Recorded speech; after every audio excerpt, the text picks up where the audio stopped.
Hi guys, I'm Bree. And I'm Allie, and this is Offscript. If you think about it, books are potential scripts for movies. When this adaptation happens, typically it's disappointing because they went off script. In this series, we will be talking about how off script they went.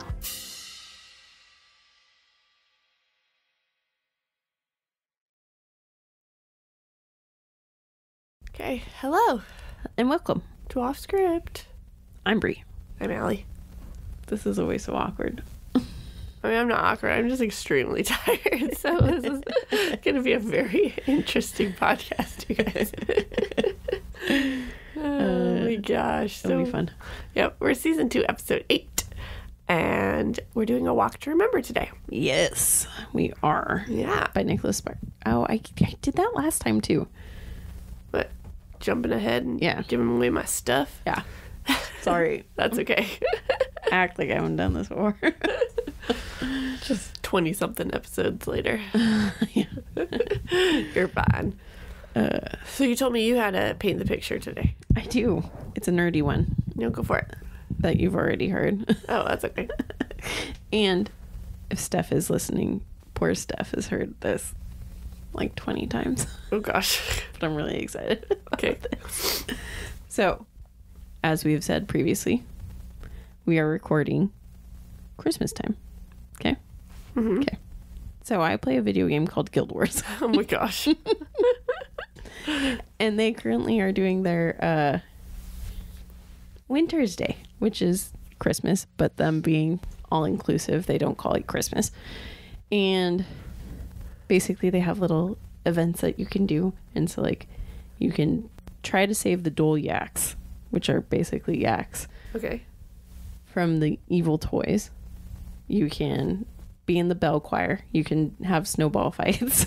Okay. And there's a jumping puzzle where you jump on like snowflakes and whatever. And each one you do gets you Winter's Day gifts. Okay. Okay. The Halloween event is better to sell the trick-or-treat bags you get, because you get, like, for 250 bags of gold, I was getting 7 gold pieces for each like stack I was selling.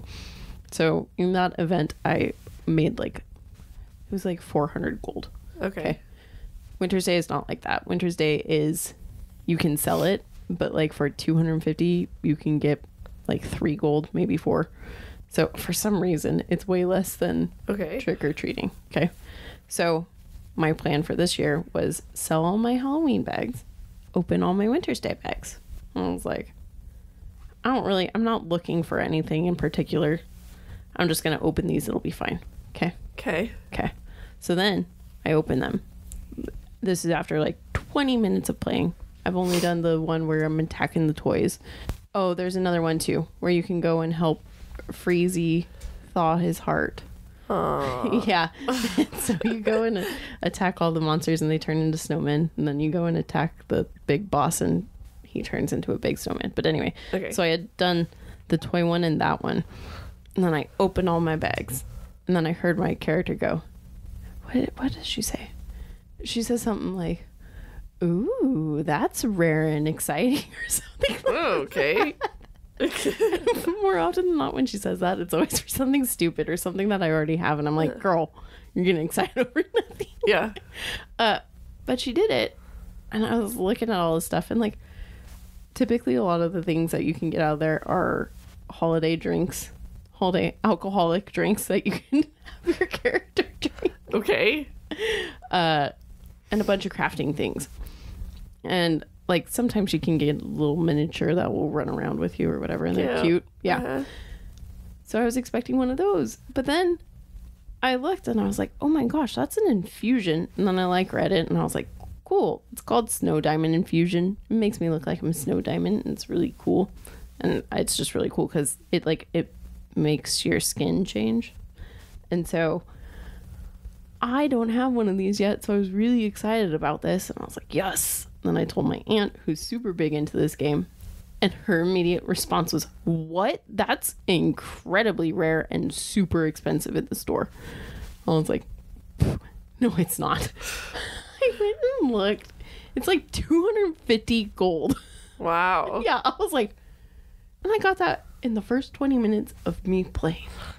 So proud of you, Bri. Thanks, I am too. I'm like, I feel like legit, because this is also the first year that I got my sky scale mount, which is the mount that lets me fly everywhere.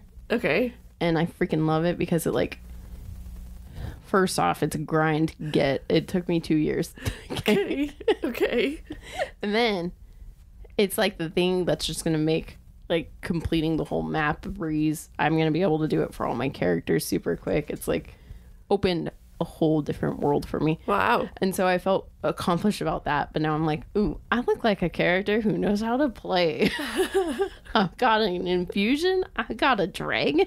Oh my gosh. I'm just flying around on Winter's Day like, ooh, look at my dragon. Ooh, look at my skin. It's a time of giving, and you're like, look at what I have. Hell yeah. I'm really excited. Like, it just, the best part about it is, like, day one, I was just excited because it was something cool. And I was like, wow, my character looks really cool. Then day two, my aunt told me how cool it was. And I was like, ooh, she's jealous. This is even cooler. And then I, like, looked into it. Oh, that was the other thing. Because then, after I saw how much it was, I was like, I wonder how rare this really is. Like, what if she's just making that up? Maybe it's not super rare. So then I Googled this, okay? Okay. First off, a lot of the, like, info is from 2017, which is when the infusion that I got was first added into the Winter's Day gifts, okay? So I was like, is this very accurate? The first thing that I saw was it showed, like, the common things, the rare things, the super rare things. It's part of the super rare list. Wow. So then, me being me, I was like, okay, but how rare is super rare? Oh my gosh. So I wanted to find the details on this. And there's actually quite a lot of people who've done, like, look at this spreadsheet. If you want to help, go into this Excel sheet. There's a lot of views out there. Yeah, exactly. Thank you, guys. And so they put, like, percentages next to, like, the items. Okay. There was no percentage next to the one that I got. Wow. It was just not available. And I was like, is it not available because it just never happens, or because you don't know? So then I continued looking. And then the next one that I found was this guy had 50,000 Winter's Day gift bags. And after he opened 50,000 Winter's Day gift bags, he only got one of the infusion that I got. Wow. So I was like, 1 in 50,000, and I got it after playing for just 20 minutes. So proud of you. Thank you, me too. Okay. I can't wait to play with Cassie and Justin and be like, look, guys, look at my skin. Look, guys, look at my dragon. You're gonna be like, why don't they like to play with me anymore? No, but, they used to hate it when I would get on my mount. Well, Cass now has the mount, but Justin doesn't. And so, like, I try to run, like, next to them, but the mounts are just more fast than they are.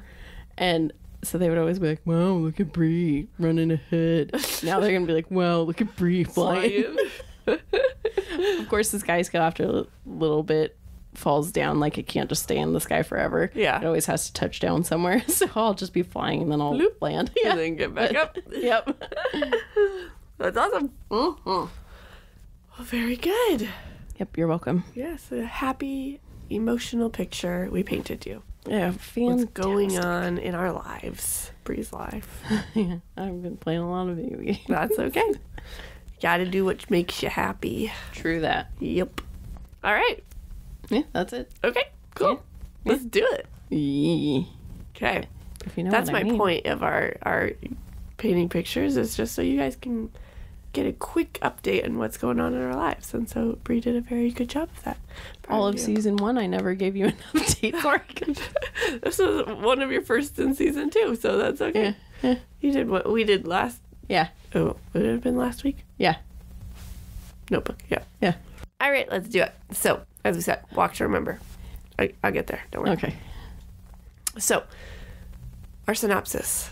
It is set in a small town during the 1950s. A Walk to Remember is the story of an only son. See, I copy and pasted. That doesn't make sense at all, right? Of an only son of a wealthy family. It, Of an only as son. an only daughter, it makes sense. of an only son of a wealthy family. You just need a sounds comma. Weird. You just need a comma. Is the I don't need story it. I of copy an and paste only it. son of a wealthy family. Okay, that makes more sense. Come on, Google, get your crap together. Be grammatically correct. Okay, Landon is the only son of a wealthy family. And he finds true love with the most unexpected person, the daughter of a minister. And it takes us through all their love and their hard times and their bittersweet love passion. Bitty-sweet passion. Guys, it is almost midnight and we are just starting. It's 11:20. I round up. Way up. Okay. Okay, whatever. It's a love story. Shock. Yes. We're in February, guys. Bear with us. So, authors Nicholas Sparks, director Adam Shankman, and screenplay writer Karen Jansen. Cool. Book came out October 1999. Movie January 25th, 2002. Hey, your birthday. Yeah, day before. Yeah. It's a 3-year difference. Which did you read/watch first? I watched it first. Okay. I also did, but I remember absolutely zero. I know I said that about The Notebook, you guys, but while I was watching The Notebook, I kept remembering things. I absolutely remembered zero of this one. So I'm going to count it as Reading first. Okay.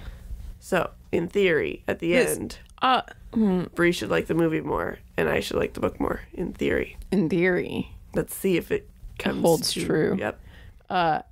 What I was going to say was I saw the movie first, but as I was reading it, there was only one thing that I remembered well from the movie.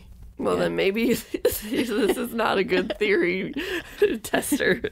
No, I think it should be a good theory tester. Okay. Maybe. We'll see. All right. What are your initial thoughts on the story overall? I like it. I think, again, like The Notebook, I think it's sweet. It's a cute story. Yeah. Mm-hmm. Yeah. I like this one a lot. Well, that's good. Yeah. Yeah. This is one of my top of the 4. This is my top of the 4. There you go. Yeah. Way to give away. We haven't even done our tomorrow next week podcast. We're recording it tomorrow, guys. Give me a break. We haven't even done our tomorrow pod. Yeah, you think tomorrow pod's gonna be my favorite? I know your thoughts on that one, but guess what, guys? Anyways, okay. So why do we pick this book or movie? Book/movie. Book and movie. Because I knew that I enjoyed this movie the first time I watched it. The first and only time I watched it. And so when we came up with the idea for Nicholas Sparks to be this one, I was like, I knew I was going to dread it. And so I wanted a book that would get me excited for this month. And this was it. Oh, okay. Mm-hmm. This was one of the books where Cameron suggested, I think, we have, I don't think it, like a chick flick night. He was like, let's watch a chick flick movie. And so like, he's like, we'll just go to Walmart in the $5 bins and buy a movie. And he picked this one. He's like, it's a really good movie. And I hadn't seen it yet. So that's how I know I've seen it. Yeah. You saw it at Mila's birthday party. Don't even remember because that's when I saw it. Do not remember that at all. I remember the birthday party. I do not remember watching a movie at all. Yeah, we watched it. So you've seen it twice. I guess so. And I remember it 0. So let's do it. Oh, man, you guys. Wish us luck. Wish you luck. I wish you luck listening to this. What's funny is I wish them luck last week. I know. Good luck. So much luck to you all. All Maybe right. one day we won't wish you luck. Yeah, no, probably not. You're going to need luck listening to our podcast every week. Maybe we should stop wishing them luck, though. Sound bad form. Okay. All right, let's keep going. So, We're on Allie's Super Fun Facts. Now you have to just decide after post. You just have to play around with it. Shit. Yep. Brie wasn't paying attention. She didn't know where we were at. Nope. When my kids don't pay attention, I say, well, you'll learn from that. I'm just kidding. You want to I'm going to give you a scary one now. Yes, I do. Da-da.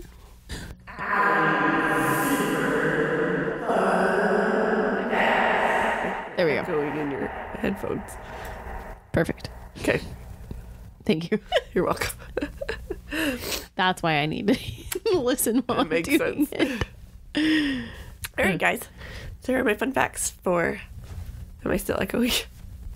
I turned you off. Oh. I was like, where did she go? All right, here are my fun facts for A Walk to Remember. Yeah. This movie was filmed in only 39 days. And Jeez.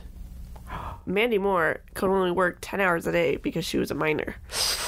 So Oh, man. that's pretty impressive. Oh, that's probably Seeing why. as she's like in the whole movie. Yeah, dang. Okay, Shane West, who is Landon, loved the car so much he had in the movie that he actually bought it for $5,000. That's cute. Yeah, Oh, I love that. I thought so. Number 3, Mandy Moore dyed her hair brown for this film, which she later kept for decades. I think she's still She brunette. is still brunette, yes. Jamie was blonde. So I don't know why she dyed her hair brown, because pretty sure Mandy Moore was blonde. Yeah. I don't know. Don't know. Found that interesting. Maybe to separate herself from Mandy Moore. To be Jamie? I don't know. I don't know. Interesting. Number 4, Anne Hathaway was once considered for the role of Jamie. Wow. That would have been a completely different movie. Yeah. Wasn't Mandy Moore the mean girl in Princess Diaries? I think so. I think so, right? I remember Stupid Cupid, and she sang that song, right? A stupid Cupid, you're a real mean guy. Do do do do. Yep.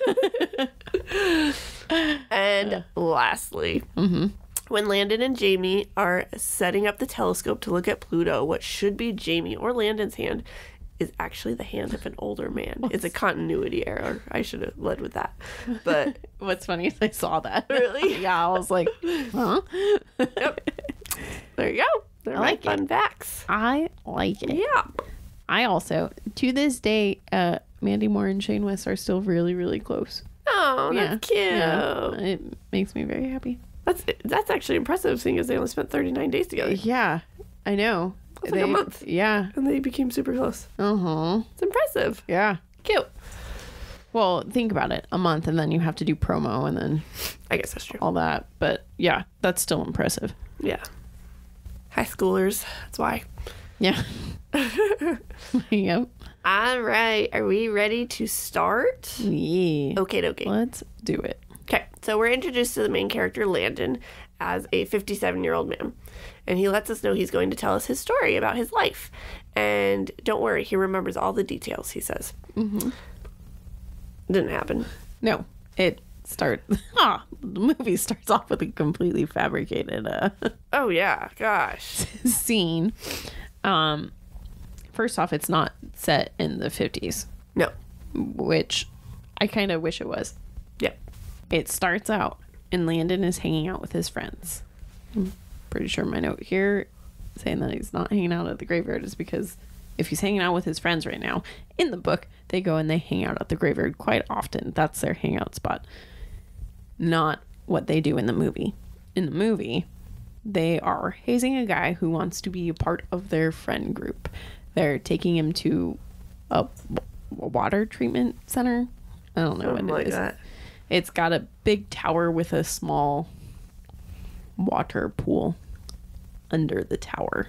And so they say that you have to jump from the top to get to be part of the group. I can't remember what they said exactly. Something like that. Yeah. Something like you have to fly to whatever. And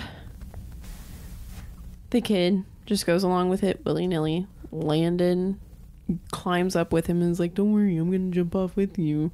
But then doesn't, because the whole point was to try and get this kid to do it himself. And of course the kid gets injured because he shouldn't be jumping from that great of a height into the shallow of a pool. And he belly flops, too. Yeah. 10 times worse.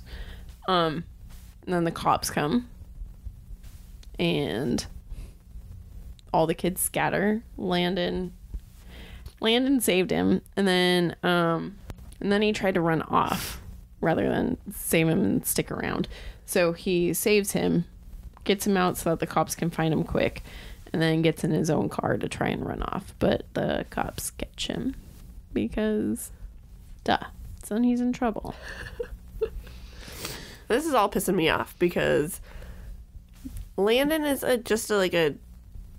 he's the richest kid in school, but he's not the most popular. So he's like, he has popular friends like that are on the football team and stuff, but he's kind of just the kid that's like, people know, it's like a small town, people know everybody, but he's not a jerk. No, in my head, he's a bad kid, but he's the bad kid that like could turn good at any second. In my head, he was like the class clown, like, but without being the center of attention class clown. Okay. Like, I mean, like he did, like, you know, like they did spitballs. They, you know, will poke fun of people behind people's backs. I guess it's not really class clown. I think it gets that's why I took bad guy or bad kid. Yeah, I just wouldn't have associated that with bad kid. I just think he's like, I don't know, but troubled. He's a troubled kid. Yes, the point in the movie is that he's like a bad kid. He's horrible kid. Yes. That's not the case in the book. No. So this also pissed me off because I think Landon is my favorite guy that Nicholas has written. And so when I was watching the movie, I was like, hold up. You are wrong. Right off the bat, sir. Especially, okay. Let me tell you all of my feelings about this right at the start. But reading the book, I was like, Shane is perfect for this. Shane is Landon. And then when I saw the movie, I was like, hold on. Shane, what are you doing? Make better choices. Yeah. All right. So we then go back to the book. Because I guess we continue the book because that has never happened in the book. Yeah. Well, also, the only other thing that I want to make note of is all of the friends that Landon has at this point in the movie. He's throwing out names that are not names of friends in the book. No, he has like a huge friend group in the book, and really he only has, he has friends. Yeah. But only one's really talked about in the book. So that was kind of... One with the girlfriend. Yeah. And that one is not in the movie. No. So we learn about details about all these people in this small town, and there's a primarily Baptist town, and a lot of these people go to one specific church. And so the minister is described as this cranky old man, Mr. Sullivan, and the local boys, Landon being one of them, kind of make fun and do harmless pranks on him behind his back and everything like this. And so every year they do a Christmas play. See, okay, pause. I was like, this is perfect because we're reading this. I read this like 2 weeks before Christmas, right? And so I'm like, oh gosh, we're going to watch this. I was like, that's weird that I've never, when you think of Christmas movie, you Walk to Remember isn't a Christmas movie. When the Christmas play takes up 3/4 of this whole book. Yep. No. We'll get there. We will. And so this Christmas play is very loosely based on the minister's life because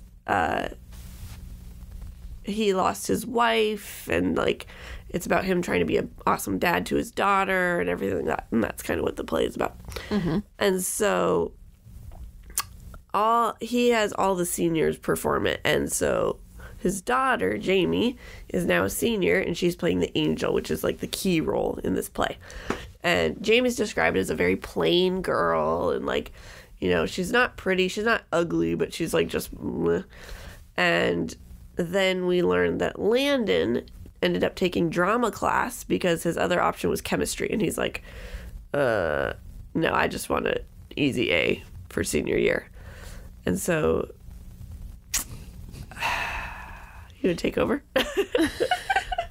So this is again another situation where it's like, so it's, I don't want to say it's loosely based, but it's kind of almost loosely based. Loosely based. off of the book because I'm trying to figure out. I think continue on to the next little bit. Okay. And that's when I'll jump in with the movie. Okay.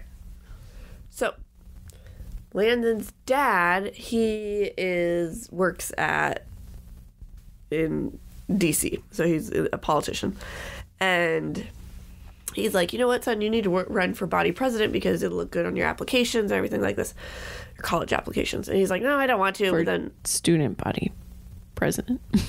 Was that body president? Oh, sorry, student body president. And I was gonna let it slide, and then I was like, "That's kind of okay. That should get fixed." Thanks. And so first he didn't want to be body president. Oh, gosh. First he didn't want to, but then he said, "Okay, yeah, you're right. It will look good." So then he ran, and he got, his friend Eric, who's the quarterback on the football team, got all the jock votes and got all the girlfriends of the jocks votes.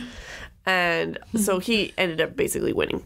Yeah. And so now he's in the struggle of, oh crap, now that I'm president, need to have a date to this homecoming dance that's coming up. And so he's trying to figure out who to take. And he just isn't liking it. When he looks through the yearbook and he finally sees Jamie Sullivan, he's like, okay, you know what? It's just for a dance and whatever. And he also knows that he has to ask her out before the other dude who's on the, what is it called? The council? Student council. Yeah, because it was another nerd and that he was like, oh my gosh, he's right up Jamie's alley. If he asks Jamie, Jamie will say yes. I need to ask before he does. Otherwise, I'm going to be the one without a date. Right. So then he quickly goes to her house because she wasn't at school that day and asked her out. And she was surprised. She's like, oh, okay. But under one condition, you have to promise you won't fall in love with me. And he's like, okay. Yeah. And right then, my heart went, oh, even though I already knew the story, but I was like, oh, it's so sweet. But it's also so sad because she already knows her life. I know. Okay, so in the movie, after the crash incident, Landon is at home with his mom, and basically he's been in trouble, and so they're talking, and first off, their house does not look like a rich kid's house. Nope. Their house looks like a rambler, and to top it off, this is when you learn that Landon's mom and dad are split up. What? So in the book, Landon only basically lives with his mom because his dad lives in DC for like 300 days of the year. But he's like home every weekend and he's with the family. And yeah, the reason they aren't in DC is because they both agreed they wanted Landon to have a normal and a small town life. And so that's why he is raised there with just his mom. Yes, but in the movie, it's definitely a split up. It's not a mutual, I'm out here for work and then I come and visit you guys and you guys come and visit me and yada yada. But it does create a strain for Landon and his dad. Yeah. So Landon and his mom are talking about like, oh, why'd you get in trouble? Oh, what are you gonna do for this? You can tell I don't like this movie. Oh no.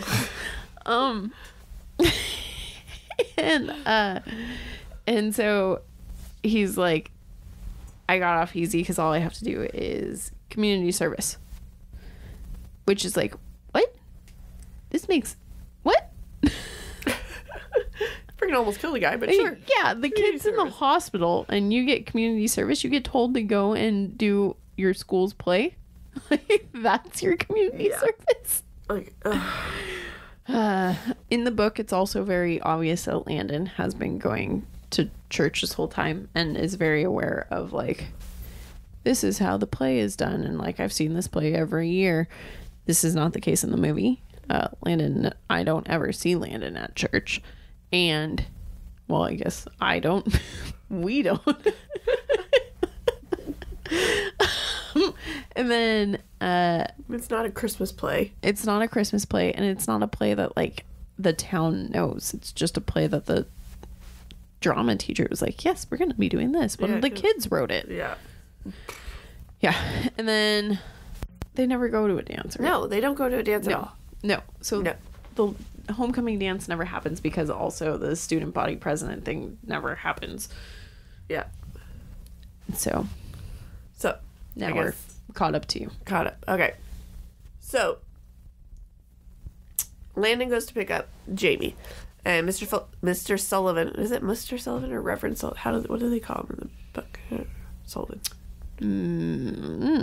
I don't remember. I think Mr. Okay. I don't think he ever calls him Reverend. Okay, that's what I thought. Unless he's talking to him. Yeah.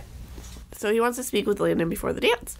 And he wants to make sure that Landon and the other kids aren't going to pull a prank on Jamie. And then when I heard this, I was just like, immediately thought Carrie.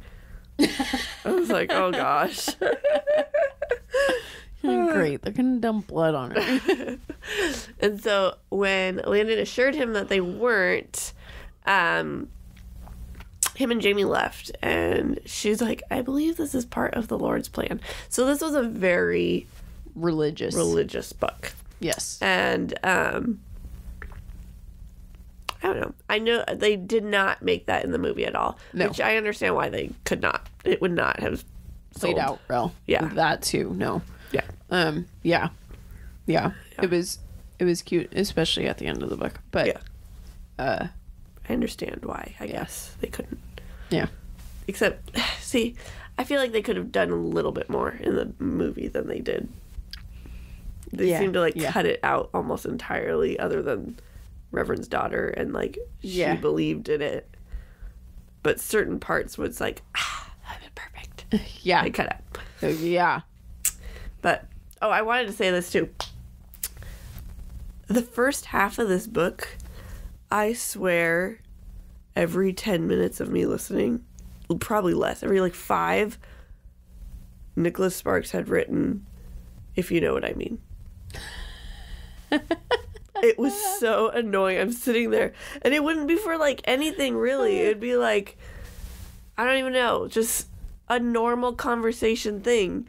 He'll be like, "If you know what I mean." And I'm like, why did you say that? And he did it for like, I can't believe he didn't notice this. The entire first half of the book, I was like, please stop. It was so annoying. No, I did not. That's just something I had to mention, and I forgot to mention at the very beginning. So gosh, you guys, now you're going to pay attention to it if you ever read it again. Oh, I'm going to. Yep. You're welcome. It didn't bother me, obviously. I know. Maybe it's because I was listening to it. Maybe it's a different vibe. I think so. I'm just like, I think with these last few books, I've realized I'm like, I bet you it's because you listened and I read. About what? Like with their relationship, how you feel like it went boom, and how I feel like it I also, slowly progressed. Listened to this book in one day. I read the book in a day. Oh, I don't know. I just didn't feel it. We'll get there. So, guys, Bree's cat is killing me. So, I'm sorry if I sound like I'm dying over here. It's hilarious I am. because she's never been around the cat today. I haven't. I literally just got here, and my allergies are just like death on my face. So, I'm trying, you guys. All for you.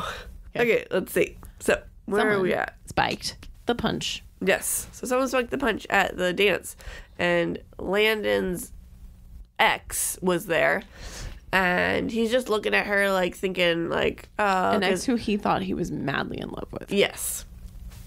And her new boyfriend comes over and is like being a punk, like, oh, you looking at my girl, blah, blah, blah, blah.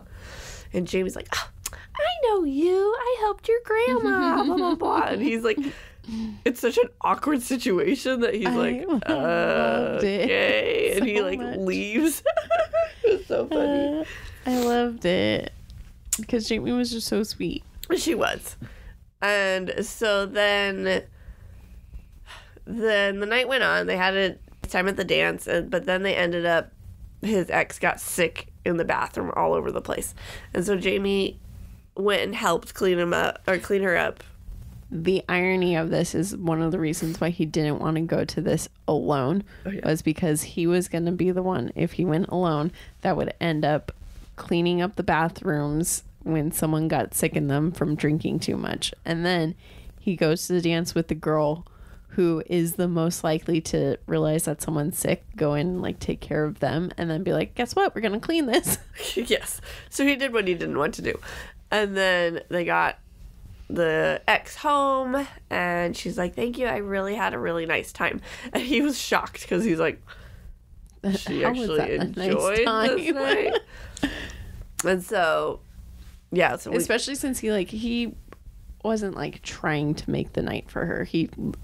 She was just something for him to walk in with and be like, look, I have a date. Yeah, exactly. And so, like we said, there was no dance in the book at all. No. And so, yeah, so Landon's friends now are making fun of him that he likes Jamie. Yeah. Which is driving him crazy. Yeah. And he goes home and he starts writing his college acceptance papers, letters. What are they called? Oh my gosh, essays. Dear colleges, thank you so much for accepting me. I never had to do that. College acceptance? I don't think like the entry oh god, let me in. Maybe I did. Lucky. I might have had to do these were just the essays, just the like, yeah, write an essay about this. Or I might have had to do that. Tell me about a time when you did this. I can't remember. That was too freaking long ago. I'm so old. Anyways, so Jamie then calls him. She's like, I really need to speak to you in person. And he's trying to get out of it. He's like, no, I'm writing these essays. She's like, I wouldn't have asked you if, it wasn't a big deal. She's like, fine. And he goes to her house and she asks him to play Thomas Thornton in the class play, which is the lead role other than the angel. Mm-hmm. And he's like, no, like trying to get out of it. But she's like, please, like, we really need this to be a special year. Yeah. And finally he agrees. She basically talks up about how she needs it to really mean something for her dad. And like, if it's not him, it's going to be this other kid who isn't a really good actor. Yes, exactly. And he's the right one. Yep. Mm-hmm. And so Landon's friends are making fun of him again because now they're like, you actually are like the main role in this play. And he's getting really frustrated. He ends up not really trying to practice his lines because he's like, what, screw this. Who really cares? Whatever. And he tells his friends that the teacher made him do it. So it wasn't his choice to do it. And they kind of like ease up on him a little bit. Like, that sucks. And so couple days or whatever goes on, and Landon's hanging out with his friends, and Jamie comes up and says, thank you for volunteering for the play. And his best friend Eric jumps on this opportunity. He's like, oh, you know what, Landon just came up with this awesome idea to go perform it in front of the orphanage. And so this is a big deal because Jamie loves, like, she goes and helps out at the orphanage all the time. Yeah, she volunteers like every day. Yes. And so she loves this. And she's like, Landon, that's so thoughtful of you. And so now Landon's all pissed because he's like, great. I can't look like I don't know what I'm doing. Yeah, in front of all these kids. So now he goes home and he starts practicing his lines. The thing that I think you're like bypassing over with this is like the whole time he's thinking of Jamie. The whole time he's always like, his thoughts stray, but then they always come back to Jamie. Okay. And I think that's key to their relationship. Because it's always like, it's all the negative things that he's thinking. He's like, oh my gosh, I can't believe I accepted doing this play, but it's for Jamie. Oh my gosh, why am I even talking to Jamie? Jamie's the loser of the school. Oh my gosh, I shouldn't be talking to her. But he's consistently thinking of her. Yes. Okay. Which is where I was like, buddy, your friends are spot on. You like her. And he's like, no, I don't. He's the kid in school who's like, who doesn't want to admit that they like someone. Well, yeah. I like it. So obviously the whole dance thing didn't happen. The whole X thing didn't happen in the movie. But the play is happening in the movie as community service. And because it's community service, he knows... Wait. He was told he would be playing. He didn't volunteer for that role. For the role. He didn't get asked by Jamie to volunteer for that role. He got told by the teacher that was his role. So he's really trying, and he can't figure it out. Yeah. So there isn't a reason... Oh. There isn't a reason like in the book where, great, now I have to perform it in front of orphans, so I got to do it good. It's just, he's this like... This is his community service, so I got to do it good. Well. Yeah. Okay. Well, he ends up I think he goes and asks one of the guys in the play for help, but then he goes to Jamie and asks for her help with learning his lines. Jamie got snarky with him, which is not Jamie in the book. She literally says, because he's like, I don't know why this kid isn't going to help me with my lines, so hopefully you can help me. And she goes, he's too busy looking for your brain, which I laughed at because that's hilarious. But I was like, you're not Jamie. So I also want to say that in the movie, part of his community service thing is that he has to tutor as well. So he's tutoring, and so that kind of takes the place of the orphanage. There's no orphanage in the movie. You're right. Yeah. Yeah. So I didn't like that. I didn't either. I like the orphanage. I did too. Way better. Yep. And basically Landon's just a dick as well. Yes. To Jamie. Which is in the book he was very mean in his head to her, but he never vocalized it. Whereas in the movie he does. Because she comes up to him and is trying to talk to him on the bus, and he basically just is ignoring her, and she's just trying to give an olive branch because he's tutoring, and she sees that he's having a hard time with his student because his student just doesn't want to learn, and she's like, don't worry, it takes time, but it's very rewarding. And he's just ignoring her. I realized you guys can't see my face. We made a face of annoyed ignorance. Yep. In the book, the other thing about the play is it's done by a drama class, whereas in the movie it's a drama club. It's not a class, which it made a little bit more sense for it to be a class, but because it had to be community service, it had to be a club. Yeah. Yep. This is also when you find out that it's written by the kid, not by Jamie's dad. And then you find out that in this play, it is not set around Christmas time, like Alia said. It's a spring play. And it's about almost like a gangster mob person who owns a club who wants to have this singer perform. And Mandy Moore's character is the singer. Yeah, it was weird. Yeah, it made no sense. And then I think we're caught up. Okay. So, we're caught up, but we're very differently caught up. Can't you tell? Yes. So now back to the book. They're going to the orphanage because they already got permission from their teacher to do this. She's like, that's a wonderful idea. But now they have to go ask the orphanage director. And on their way, Landon and Jamie are talking about what they're, excited for. What is their number one thing on their to-do list, their bucket list. And we find out. No, not number one thing. It was, she was asking Landon what his future entailed for him. What did he want to do with his life? Okay, you're right. Getting it jumbled. Yeah, you are. What do you want to do with his life? He's like, I'm just excited to go to college and get out of this town. And he's awkwardly, he's like, oh, I guess I better ask Jamie too. What about you? And she's like, I just want to get married, have my dad walk me down the aisle, have it filled with all my family and friends. And get married where my mom and dad got married. Yes. And he's like, that's weird. He didn't say that, but he was just okay. In his head, he was like, that's the only thing? Right. There's gotta be college? You're a smart girl. Why? What? Exactly. And so, finally they get to the orphanage, and they go and they ask the director if they can do this play. And he says no, because the whole play is about a dad who loves his daughter. and they don't have parents. And Jamie's like, oh my gosh, I didn't even think of this. And to be fair, I didn't either. And then he said that. I was like, oh crap, yeah, that wouldn't be very good. Yeah. And then she's like really down and sad about it. And Lena's like, well, do you want to go hang out with the kids? I'll just wait in the car. And she's like, no, come hang out with them with me. And so they do. And he sees how little they have. Like, they have a broken ping pong table. They have like a teeny tiny TV. They have like almost no toys or anything like that. And but he saw how much they loved Jamie.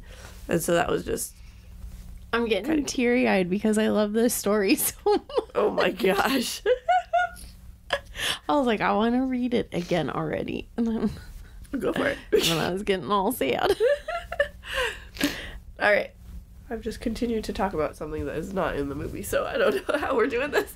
I know. This just gets... I was trying to, like, kind of... Because it kind of follows the same marks. Yeah.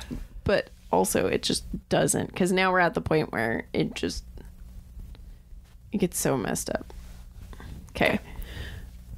I'm going to go on for a little bit. Okay. For some reason, after school or something, Jamie, like, needs a ride. Or maybe he's picking her up to go to the club or something. He's picking her up to go and get help with his lines. But he, like, is hiding while he's picking her up because he's, like, close to his friends. And his friends could see him in the car with her. And he's, like, doesn't want that. In the car, this is when you find out that Jamie has a to-do list. This is the only thing I remembered from the movie. A to-do list. So in the book, when I got to this part and all she said was, I just want to get married. I was like, girl, you want to be in two places at once. Get it right. You want to be like, there's like 30 other things, but I really just remember that one. I was like, you better have a list later on. And then when they're starting, or when she's starting to help Landon with his lines, this is when she tells him, you have to promise not to fall in love with me just for running our lines. Yep.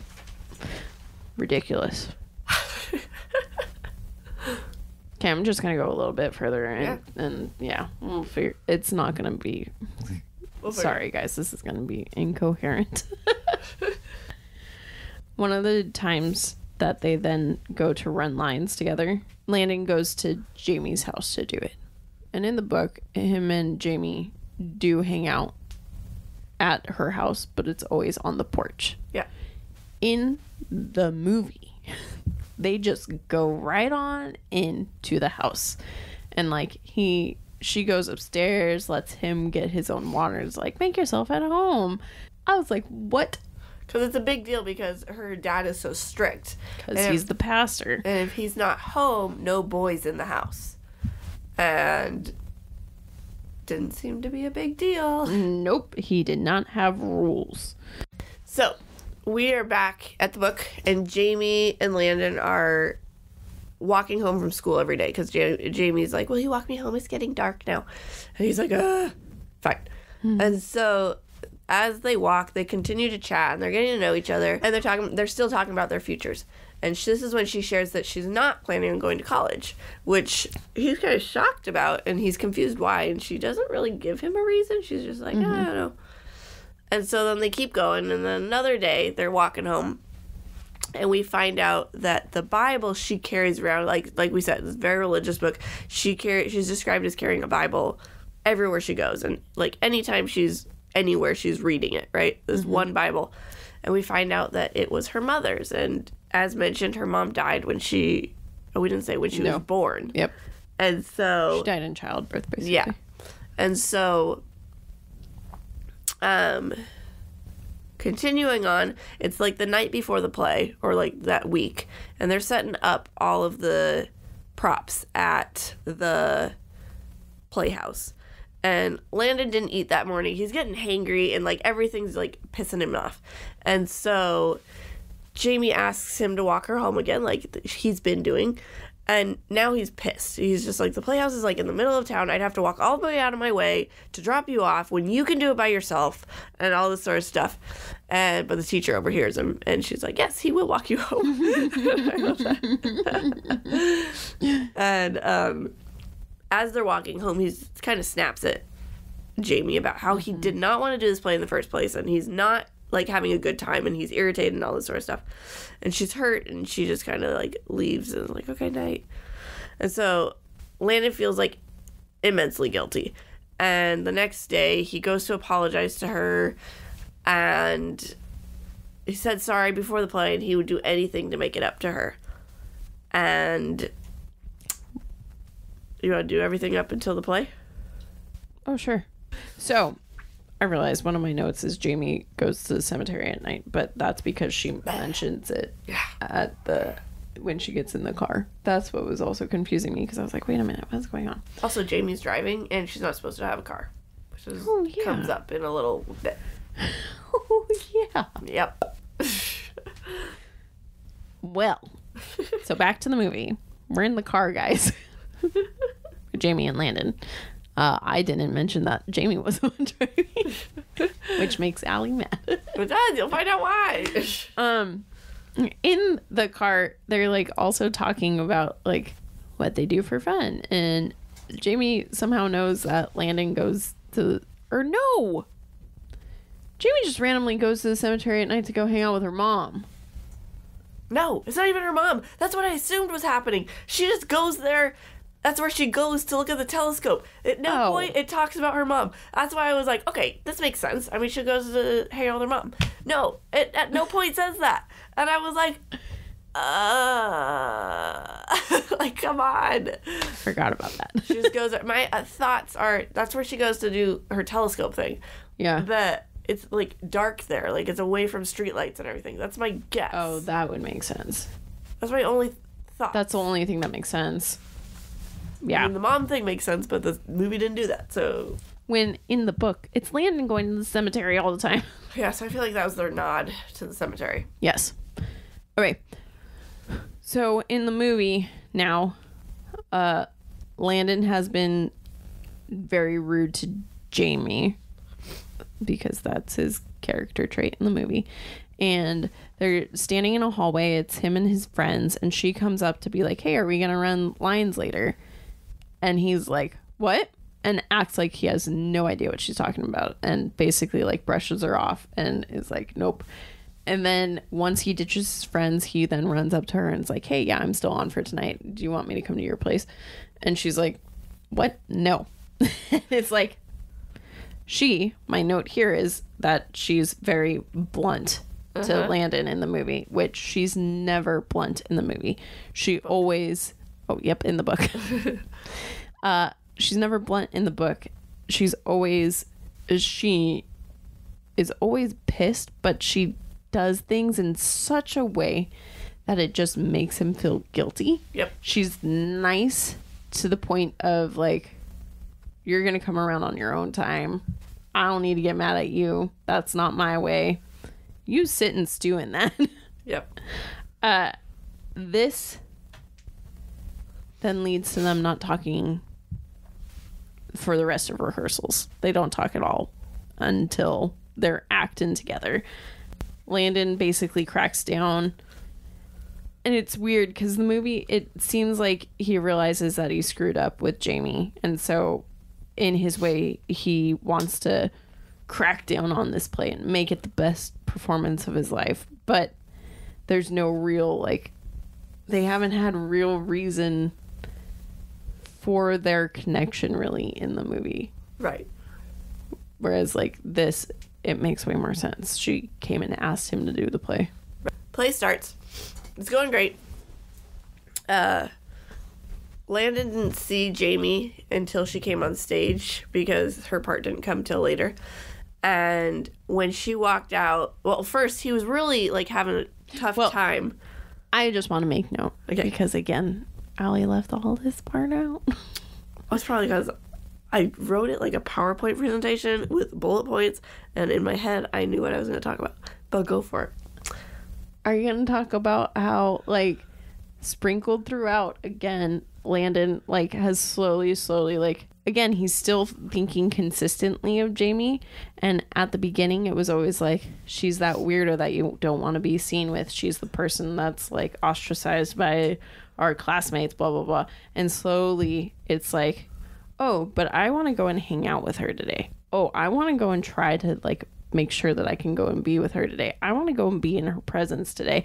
And it's slowly turning into like, it went from ostracized weirdo to friends to lovers without him realizing it up until this point. Okay. So were you gonna say that? I guess I was not. What I'm about to say is that he was having this one line he just couldn't get. His character needed to say, "You are so beautiful," and he could always say it, but he could never sell it, right? Because he's like, Jamie is not beautiful. She's like normal. She's Jamie. She's like, I tried to imagine someone else, it still didn't work, and everything like that. And so, right when she walks out, so normally her hair is up in a bun and everything like that. Her hair is down. You did already say that. I was gonna be like, he didn't get to see her until this point too. I did say that. So her hair's all down, and she looks freaking gorgeous. She has just a little bit of makeup on. Yep. And so he says, "You're beautiful," like, easily. And so now the play's over, and everyone is so in awe of Jamie's performance. They're like, "Oh my gosh, you're so great."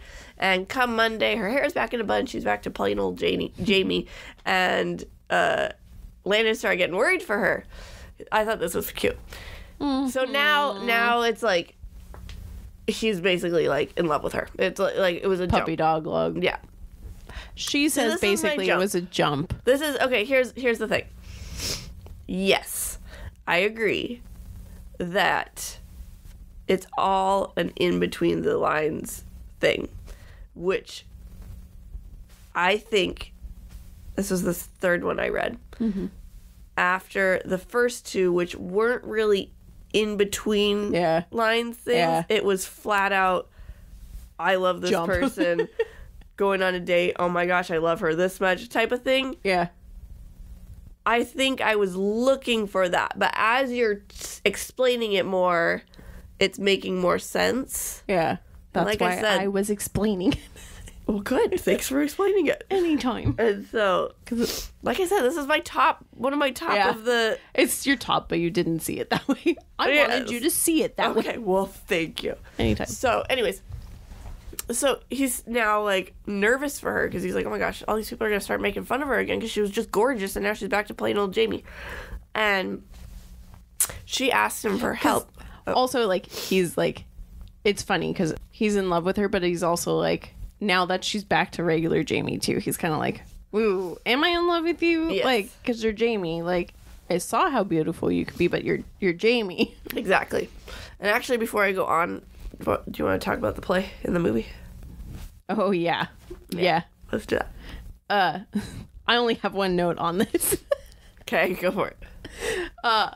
Their first kiss. Dude, I was so mad. So I watched this with my mom. Yeah.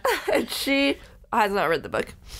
And she was like, just like, oh, cute. Yeah. And I was like, no. She's like, she was like, doesn't happen in the book that way. Oh my gosh. That she would pause because we watched it because I was lazy and I didn't get my DVD, so we watched it like on demand. Mm-hmm. And you have this on DVD? Mm-hmm. Oh. I don't. Oh. How did you watch it? I found it on it was on Prime with ads, so I had to watch stupid ads. That's what we did too. And so we watched it, and during each commercial break my mom would be like, so did that happen in the book? And I was like, no. And I explained like within a minute what actually happened. It was like, but anyways, okay, I'm gonna let you go back to the and there's a whole entire, I mean, of course you cast Mandy Moore as your lead, so obviously they're gonna make her sing, but it was a whole song. It was a whole song that's all about praying. Which is also hilarious because you don't make her super religious, but her one song is, so I do something with my hands and pray. It was just, and it was like never ending. Like, it was like, yeah. I was kind of hoping for it to be like a, you know, those like fade off songs. Yeah. Like, they're still singing. She's singing the whole dang song. Yeah, but we don't have to listen to it. No, we had to listen to all of it. Yeah. Which, like, in a musical, like, okay, this isn't a musical. It was one song. It was just, I don't know. Just the one song. And it was like, obviously it was to show him, because with the movie, you don't get that inner monologue, so you don't get, like, if you had remembered the movie and said, they just jump, yes, would have been with you. But reading the book, I'm like, okay, there's clear growth from enemies, per se, to lovers. Whereas in the movie, it's bad boy to lovers, just lickety-split. Mm-hmm. There's not been any real build-up to it. There's been a lot of tension between them, but it's just because he's an ass and she's not. And she's snarky with him and whatever. And this song had to show him fall in love with her. Yeah. To lead up to that kiss. Yes. Freaking kiss. Yeah. Yep. Cool. That was how the play went. Yeah. Spring play. Yeah. And then, yeah, I guess I'll let you go next. Okay. This also didn't happen in the book or the movie. Exactly. That's why I was like, do I go first or do I let you go? So basically, Jamie asks Landon to go pick up these like 60 donation tins she's placed around town for the orphanage. That she's had them there almost all year. She's been collecting to help them have a good Christmas. And he's like, fine. It'll be really quick because I'll just run in and grab them. But of course, it takes forever because everybody's like, oh, talking with him and help me do this and that. And so after he collected them all, they only raised like 50 bucks. He counted them all. This was also like the scene where I was like, dude, you are so in love. This is one of my favorite parts, actually, of the book. Same. So he counted it all and he realized that she only made like 50 bucks. And these tins, 60 tins, have been out all year, and she makes 50 bucks. And so she calls him, and she's like, how much did we make and everything? And he's like, I'm not gonna count it. I want you to count it. We'll count it when I drop it off tomorrow. And so she counts it, and then we find out that there's actually $270-something in there. And she's like overjoyed. She's like, oh my gosh, this is the most I've ever gotten. Last year I only made like 120 or something like that. And so she was like very excited, and I just thought that was so sweet because it was never said at this point. Like, eventually it is said, obvious, but it was just like, where did he get it from? He counted it. It was 50, and the next scene she counts it, and there's 270. So then you're like, how did he do that? What did he do? Like, did he go and ask people for money? Did he give the money? Like, I thought it was really cute. Mm-hmm. I love Landon. It was sweet. And so then, okay, keep going. It's Christmas time now. Christmas Eve. And Jamie had gotten all the kids presents, and she's like, please come to the orphanage and hand them out with me. So he hands them out with her, and after all the kids went to bed or whatever, they sat by the tree and they had their own little Christmas together, which I thought was so cute. Mm-hmm. And so he gave her a sweater, and she gave a sweater that looked exactly like the sweaters that she wears, because he had no idea what to get her. Mm-hmm. But he was like, I bet she needs a new sweater. And she gave him her Bible. Her mother's Bible. Her mom's Bible. And this is when he said he loves her, because he couldn't believe that she would give him something so personal like that. Mm-hmm.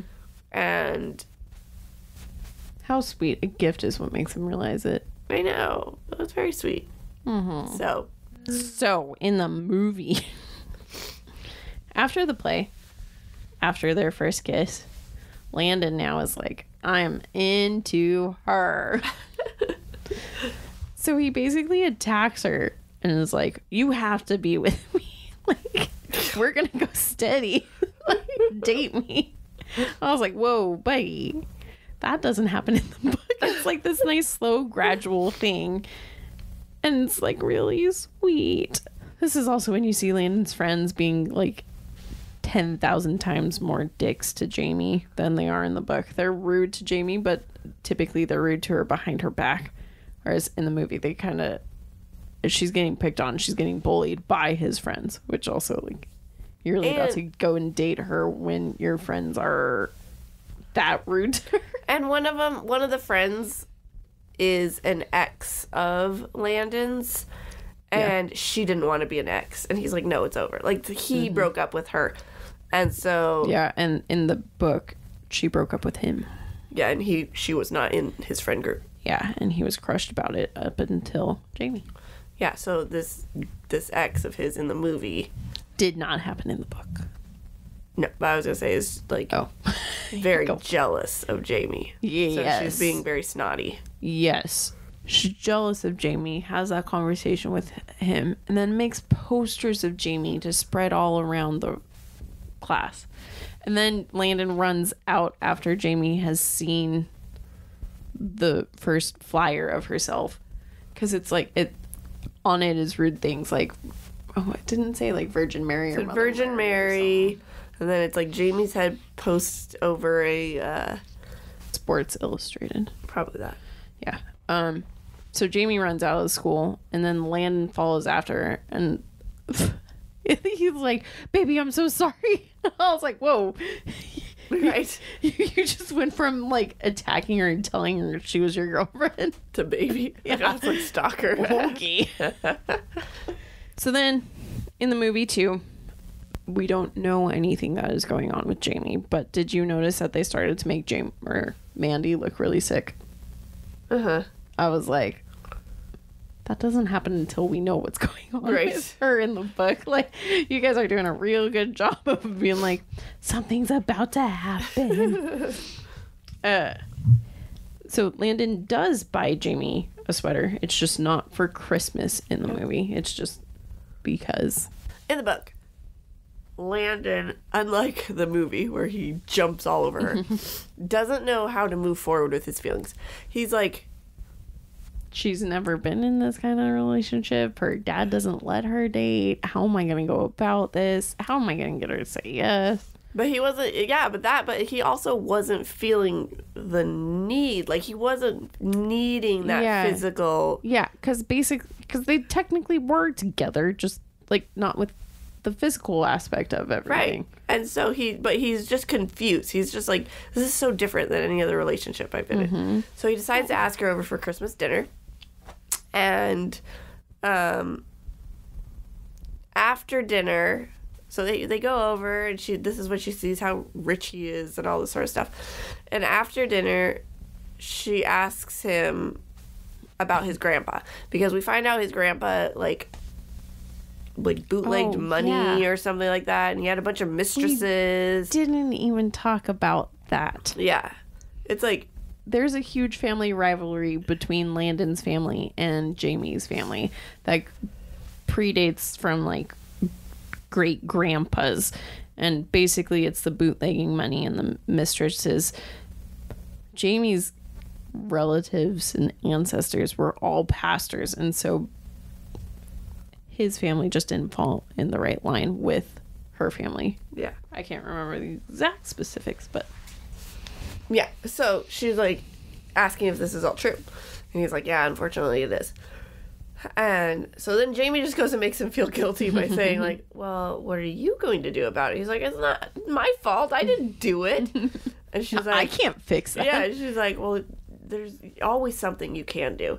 And so Landon snaps, and she's like, why do you always do this? Why do you make me feel guilty for stuff? And like we had said, in the movie, she's very blunt, but in the book, this is how she, like, kind of gets at people, is making them feel guilty about stuff. Yeah.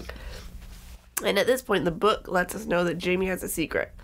So we don't know what it is. Landon doesn't know she has a secret, but us readers know. And eventually, they do kiss.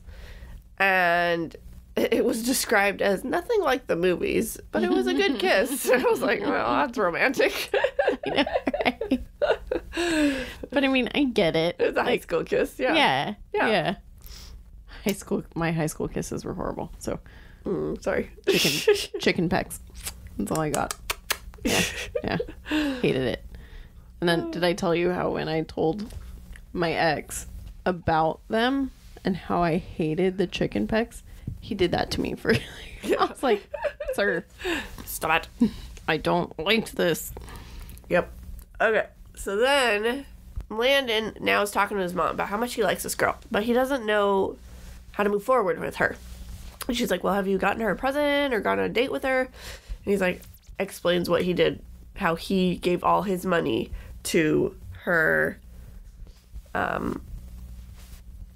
donation drive thing for the orphanage. And his mom was so touched that she's like, okay. That's when mom realizes, oh, he loves her. Yes, she's like, okay, go ask dad if she can go on a date, and then I will pay for the date. And so he goes and asks Jamie's dad, and at first he's like, no. And then he's apologizes for his action. Like, he goes to leave. He's leaving. He doesn't stay there and, like, bully him to be like, say yes to me. He goes to leave, but right when his hand's on the door, he's like, I'm really sorry for how I've acted in the past. I just want you to know that I really do love Jamie. And then Jamie's dad says yes. And so their date was New Year's Eve, and it was a super nice evening. They were home. She was home by 10, and that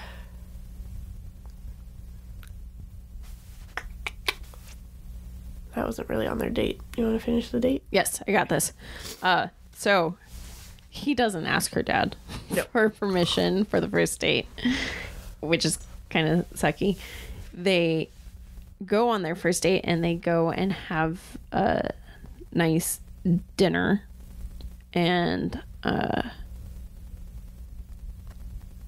dance. Sorry, I couldn't remember the word for dance. That's why I was swaying. I was back and forth. Dancing. And they have conversation. It leads to him saying, I liked it. I laughed at this part. He says, I might kiss you. And she goes, I might be bad. But also, you guys have already kissed. Right? So why are you saying that? But then after this date comes my favorite part, where Landon has now remembered the list that she told him of the things that she wanted to do in her life, and is like, there's a place close by, I'm gonna take you there. Doesn't say it. They like get in the car and he's like, I gotta take you somewhere, which first off, she was supposed to be home at 10. That didn't happen in the movie.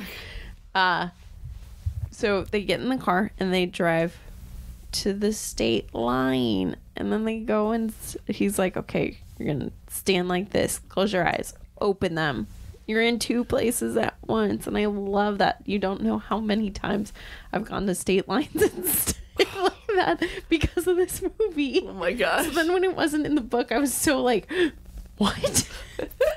Yeah. Another one was that she wanted a tattoo, so he got her a little temporary stick-on tattoo. Thank you. I knew there was another one, but I couldn't remember it because like I said, that two places in once. I think there was another one too. I can't think. There was.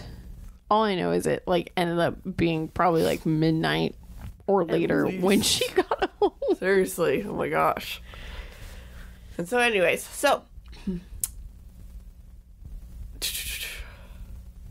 okay, so now back to the book. Their relationship is continuing, and she asks Landon not to lie to her anymore because, he always covered up. Like, she'd be like, do your friends not like me? And he'd be like, oh, no, it's fine. Or like, do they make fun of me? No. Never. Why would they? So she's like, don't lie to me anymore. And so he's like telling her the truth with everything.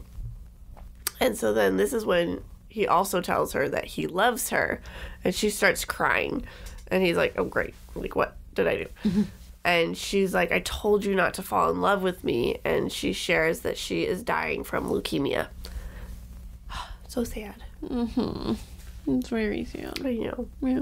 My mom, she's like, why didn't she tell him? And then right after that, Landon goes, why didn't you tell me? She's like, exactly. I know, and I feel like the movie doesn't explain that well either. Because, like, in the book, it makes sense why she didn't tell anyone. Yeah. Whereas in the movie, it just kind of felt selfish. Well, not selfish, but, like... How did they handle it? They, like... Oh, they go on a date. And in the date, he says he loves her. Yeah. And she freaks out and, like, runs down the alleyway. And yeah. he runs after her. I was like, what is going on? And then basically she tells him that, but in a very, like, I'm not going to college because blah, blah, blah, blah, blah. I don't have a future because blah, blah, blah. Right. And I was like, whoa, Jamie, what are you doing? And then she comes, well, this was my one note on this part. She comes storming home from this date and her dad's there. And rather than, like, consoling her and being sad with her over the diagnosis and the fact that she's dying or whatever, he yells at her for being sinful because she's dating a guy. I was like, oh my gosh, okay, like, Carrie's mom. Yeah. In the book, he's very much like, he doesn't approve of her dating fully, but he also is like, you do deserve to have all of the experiences. You should go and live your life how you want to, even if I want to hold you as close as I can for as long as I can. Right. I also put that I like to see them in the movie together because it is, I feel like we get to see them be a couple more, whereas in the book it's a lot of, like, obviously inner monologue. Mm-hmm. It's all told in first person and it's very much just his thoughts and, like, oh, I was with her today and we hung out and we did this. And they did a lot of porch sitting, which I thought was sweet. We never saw that. We saw them actually, like, go and do dates. Yeah. The other thing that he did was he had a star named after her. Oh, yeah. I thought that was super cute. Because Jamie's super into astronomy. In the movie. Mm-hmm. My note says, I've always wanted this. Now I know why. With a sad face. Oh my gosh. In the movie, Landon's mom is also kind of a bitch about their relationship. And she's not as supportive as she is in the book. Which frustrated me. Because I loved that his mom, like, gave him money for the dates. Gave him money for this. Helped with anything he needed to make her feel special. She did teach him how to dance in the movie. Towards the end. Oh, yeah, that's right. She wanted to dance, and he's like, I don't know how to dance. And so then after that, yeah, you're right. This is also at the point in the movie when Landon made his own list. So I was also, when I was reading the book, waiting for Landon to make a list. So I was getting real confused. So then once Landon has found out that Jamie is sick, the first place that he goes is to his dad in the movie instead of to his mom. Yeah. In the book, he goes to his mom and is like, Mom, I don't know what to do. But instead, he goes straight to his dad because Dad's a doctor. And he's basically like, Dad, I need your help. You have to save her. Yeah, because the other thing that I don't like that the movie does is basically once he finds out, next thing you know, she's in the hospital. Right. But we'll let you catch up now. Okay, so now that Landon knows that she has leukemia, Jamie and her dad decide to share the news with everybody. So he shares it with the congregation. The teacher shared it at school, and Jamie decides, I'm not going to go to school anymore. Like, people are just going to look at me sad all the time. I'm just going to stay home, do what I want to do. And so Landon's still trying to wrap his head all around this. And he goes home and he starts reading the Bible she gave him. And he ends up not being able to put it down. He's like, starts at the beginning and he just keeps going. And he decides he needs to hang out with Jamie when she's here and pray for a miracle that she stays. And soon Jamie gets so weak that they can't really go do anything. So she's like laying on the couch or on the porch or whatever, and they start reading the Bible together. And because they're reading it together, their relationship grew stronger. And Eric, who was Landon's best friend, and his girlfriend drop by, and they're there, and they just apologize. They start sobbing about how mean they've been to Jamie, and they gave them a check, and it was for $400 for the orphanage. So, like, all these, like, positive things are happening. And time keeps going, and Jamie's now so weak, but she does not want to go to the hospital. She does not want to die in the hospital, so she's fighting to stay home as long as she can. But she ends up passing out, and so she has to go to the hospital. And it's so bad that Landon's mom calls his dad and was like, you need to help this girl. And he's like, oh, you know, her family, you know, they'll never accept help from me. And she's like, no, you're doing this for your son. Not for that family. Yes. So do it. And it was like, way to go, Mom. Yeah. And so he ended up paying for all her at-home care so that Jamie could be at home. So here was the other difference that we totally bypassed when I actually just said that.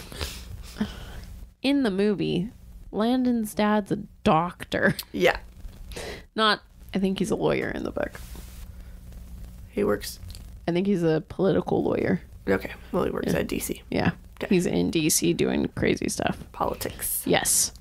This was also the point in the movie when I was like, this soundtrack is so 90s. It's not even funny. Yes, me too. I said that to my mom. I was like, this is a very 90s movie.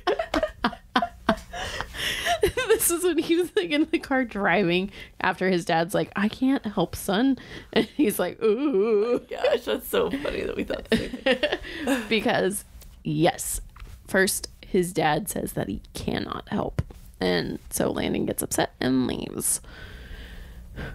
So then when Landon is home, Landon's telling his mom, and then his friend comes around, who's not Eric, but for the sake of not confusing you, I put Eric in my notes. She tells him about Jamie's leukemia. Like, Jamie and her dad don't go and tell everyone. It's just like, it's still pretty hush-hush. Except for Jamie's mom. Landon's mom decides that it's okay for her to tell someone else's business like that. I wasn't okay with that.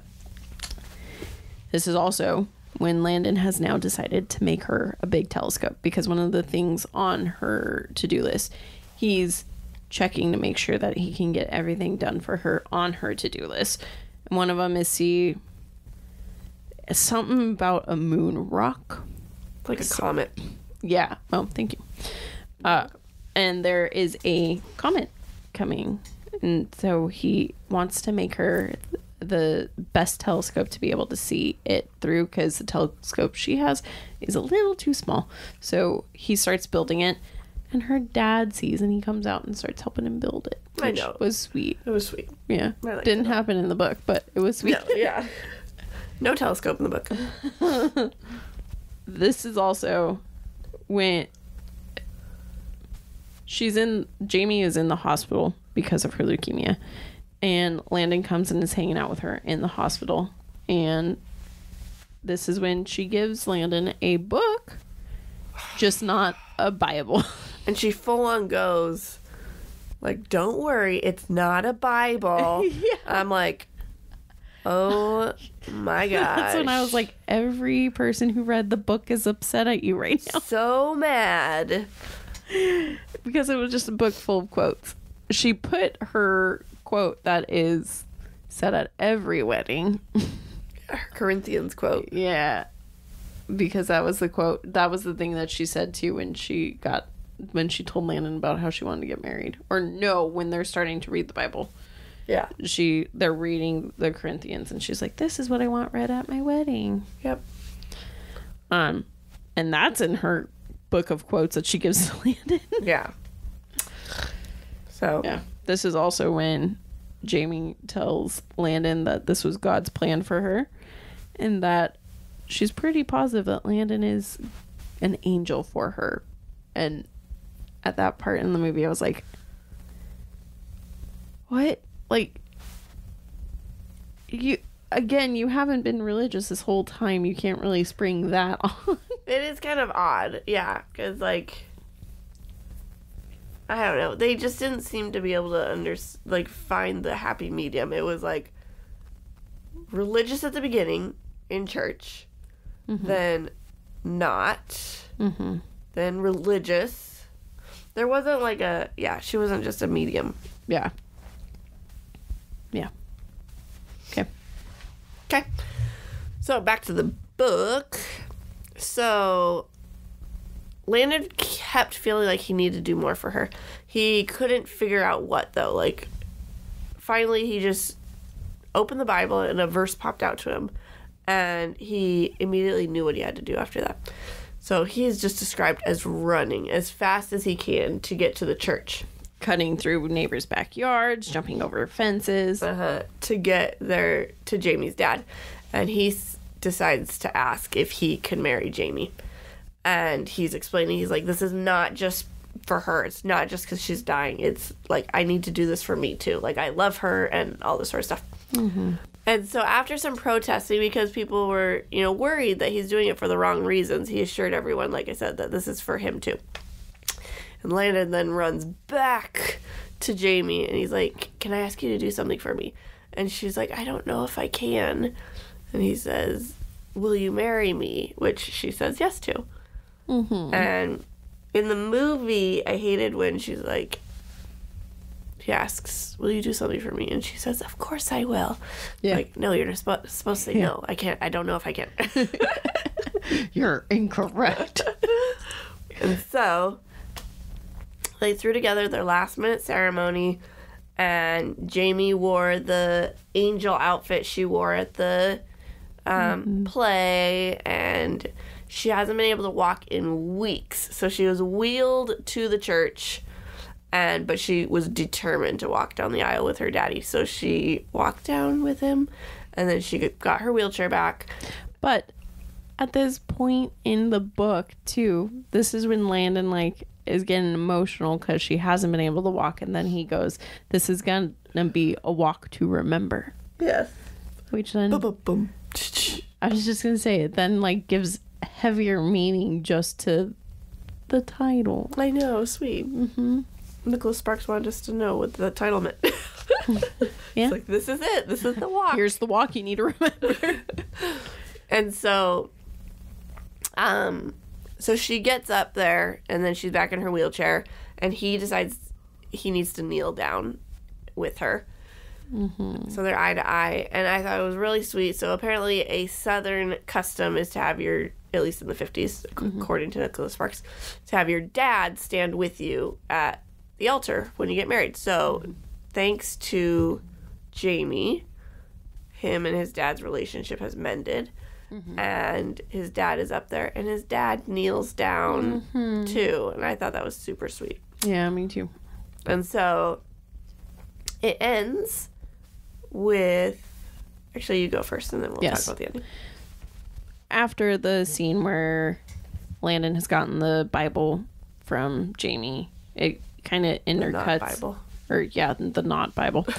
It intercuts with him building the telescope, and at one point he then goes back to the hospital to go and visit her, but as he's getting there, he sees his dad walking in or walking out of the room, and is like, we're getting her home. Basically, you don't hear it because it's all montagey. So she gets to come home and be at home and be comfy. They're hanging out on her bedroom deck looking at the patio stars.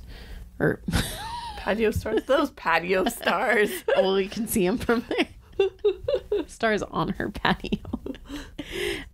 She sees the comet. It's beautiful. She wants him to see it. He then decides this is the moment, and he turns and asks her to marry him.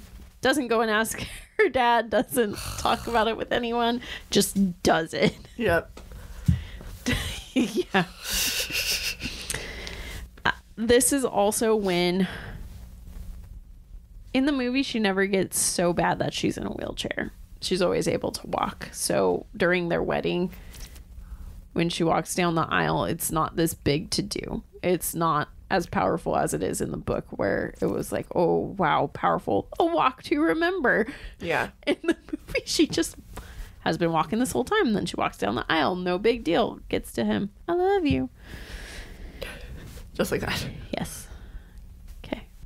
Okay. And so then, after they kiss for their wedding, it then goes back to 57-year-old Landon sharing how he's never taken off his ring, and Jamie really changed a lot in his life, like got his relationship with his dad back together, you know, helped him find God and all this sort of stuff, and that he believes in miracles. And that's how it ends. The book ends with him literally saying, shit, I can't remember. Woo! Yeah.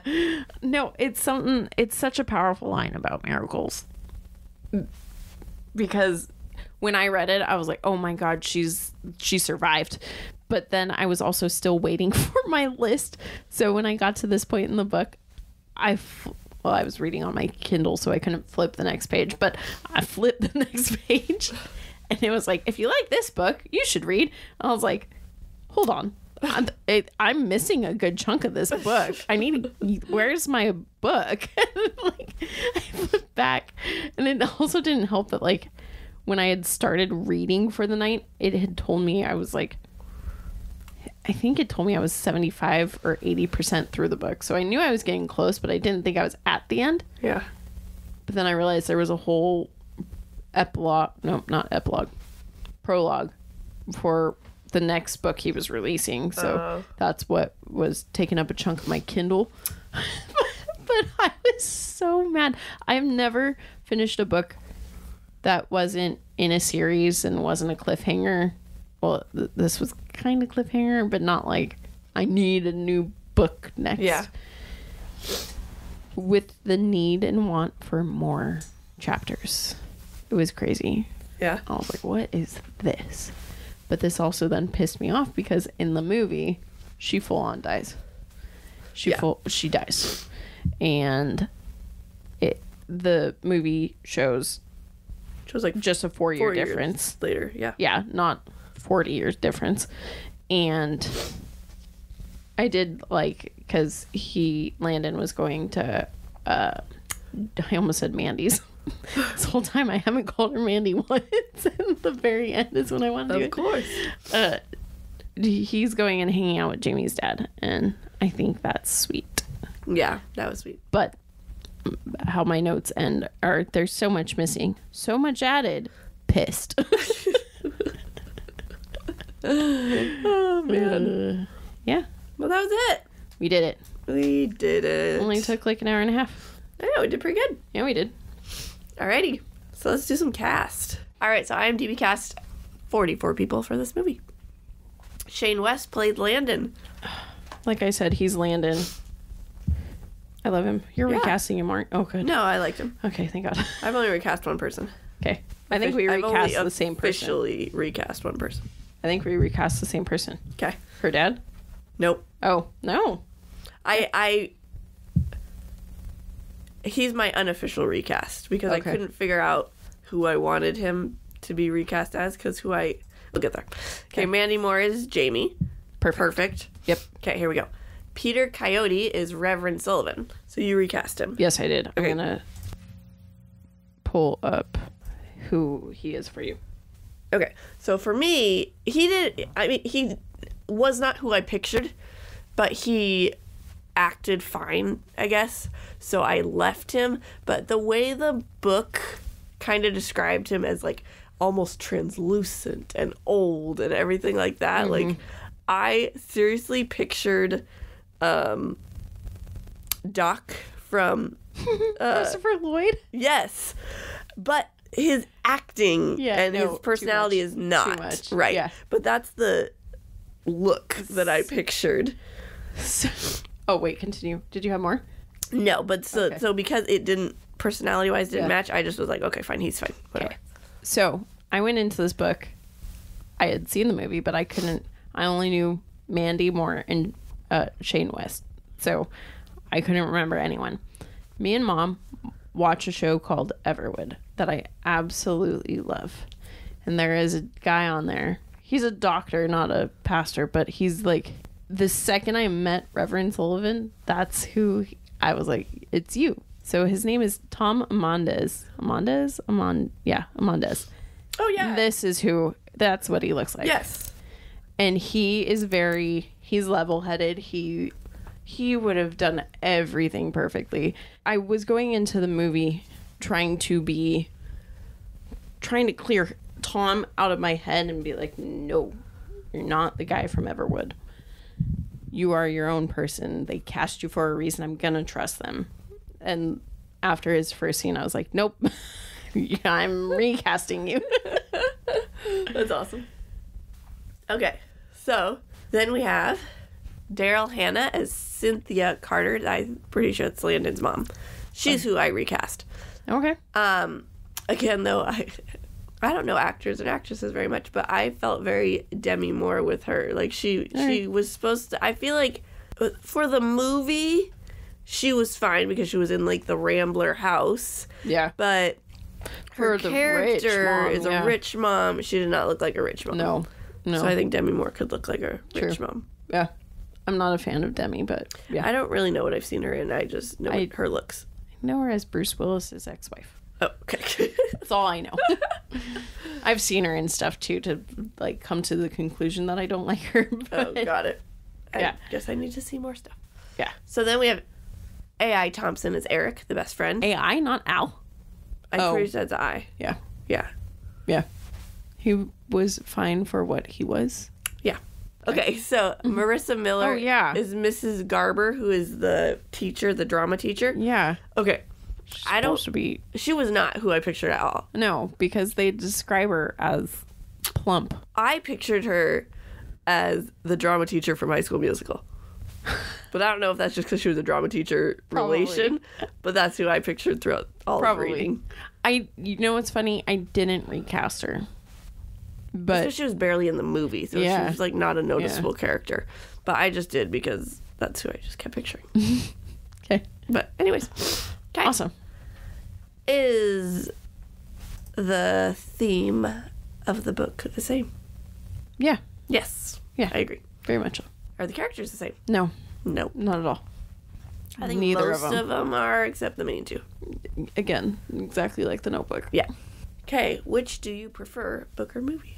I think it's obvious I prefer the book. Wow. So our theory did not work with you. No. Wow. No. I almost spoiled it. In the Notebook, when we talk at the end about how there's been a few books that we've read that have changed our experiment or haven't fit with our experiment, I almost was like, yeah, like A Walk to Remember. And I stopped myself and was like, yeah, Cujo. Because we hadn't done that one yet. Yeah. I was like, you cannot talk about A Walk to Remember in the episode before. Next week. Yes. Yeah. Yeah. Okay. Yeah. I like the book better too. Yeah. But I read the book. Couldn't remember. Yeah. Technically, sort of. So why did you like it more? We never do the whys. Do we do the whys usually? I don't know if we usually do. I have why written right there, and I don't think we ever do. Season 2. Episode 8. Yes. God. I think we do the whys. Okay, why? Why do you like it more? I love how sweet Landon is. I feel like this is the more realistic relationship out of all the ones that we've read. I like the build and the grow between them, and I also like that once it's built and grown, it's not boom right into their relationship. Mm-hmm. Like most of Nicholas's other ones. Second they're together, they're ripping each other's clothes. These guys don't do that. I was very appreciative that he did not make these high schoolers. Yeah. Yeah. Rip each other's clothes yes, off. Thank you, Nicholas Sparks. Yeah. Yeah. It's a sweet book with characters that are very likable, and it was such a quick read. Mm-hmm. Yeah. I love this book. Yeah, I like the book better. I like the characters better in the book. So they were just not as easy to like in the movie. So I think that's why I picked the book. Yeah. Same. Okay. Our sneak peek. So we got Wednesday's minisode. You're as surprised as we are about it. Yeah. And then next week we got our last Nicholas Sparks book. Thank God. Message in a Bottle. Good luck with that one, We guys. just watched that movie before we recorded this, and man, oh man. Holy shit. We're recording it tomorrow, so... We thought this one was loosely based. Just you wait. And I will say, as a widow, I got some soapboxes to stand on, so... Even as a non-widow, I'm probably going to stand on those soapboxes with her. Yes, you probably will. All right. We did good. Yeah, we did. All right. We'll Pretty see quick, you too. guys. Yeah. Next week. Yep. Or tomorrow for us. Ooh, tomorrow. Okay, bye. We're so funny.